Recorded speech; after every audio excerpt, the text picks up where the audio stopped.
దాదాపు వాలంటీర్లు 2.5 లక్షలకు పైగా ఉన్నారు జగన్మోహన్ రెడ్డి గారు అధికారంలో ఉన్నప్పుడు. అంతమంది వాలంటీర్లు ఉన్నారు కాబట్టి పాలన అంత సజావుగా సాగింది. ప్రతి ఇంటికి కూడా జగన్మోహన్ రెడ్డి గారి ప్రభుత్వం అందించిన పథకాలు అందే.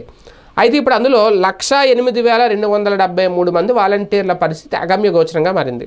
కారణం ఏంటంటే వీళ్ళందరూ రాజీనామాలు చేసేశారు. మళ్ళీ జగన్మోహన్ రెడ్డి గారి ప్రభుత్వం వస్తుంది, రాజీనామా చేసినా మమ్మల్ని తీసుకుంటారు అనేది ఆయన కూడా చెప్పారు. అధికారులు రాగానే వాలంటీర్ వ్యవస్థను పునరుద్ధరిస్తూ ఒక సంతకం, తొలి సంతకం చేస్తారని చెప్పారు. ఆయన రాలేదు, ఆ సంతకం కూడా ఏమైపోయిందో తెలియదు. కానీ చంద్రబాబు నాయుడు గారు అంతకుమించి పెద్ద హామీ ఇచ్చారు. మేము మళ్ళీ అధికారంలోకి వస్తే వాలంటీర్ల గౌరవ వేతనం 10,000 పెంచుతామన్నారు. ఇప్పుడు ఈ 1,08,273 మంది రాజీనామా చేశారు కాబట్టి వీళ్ళని మళ్ళీ వెనక్కి తీసుకుంటారంటే కష్టమే. ఖచ్చితంగా వీళ్ళని తెలుగుదేశం పార్టీ తీసుకోదు. ఎందుకంటే వీళ్ళు మళ్ళీ జగన్ ప్రభుత్వం వస్తుందనే నమ్మకంతో రాజీనామా చేశారు. రాజీనామా చేయకుండా అయితే లేరు, ఎందుకంటే అక్కడ సస్పెండ్ చేస్తున్నారు. గతంలో కొంతమందిని సస్పెండ్ చేశారు అప్పుడు ఈసీ. ఈ నేపథ్యంలో వీళ్ళు రాజీనామాలు చేస్తారు. ఎందుకంటే రాజీనామాలు చేసేసి వైసీపీ రాజకీయ కార్యక్రమాల్లో పాల్గొనొచ్చు, రాజీనామా చేస్తే మమ్మల్ని ఎవడో ఆపడు అనే ఉద్దేశంతో వీళ్ళు చేశారు.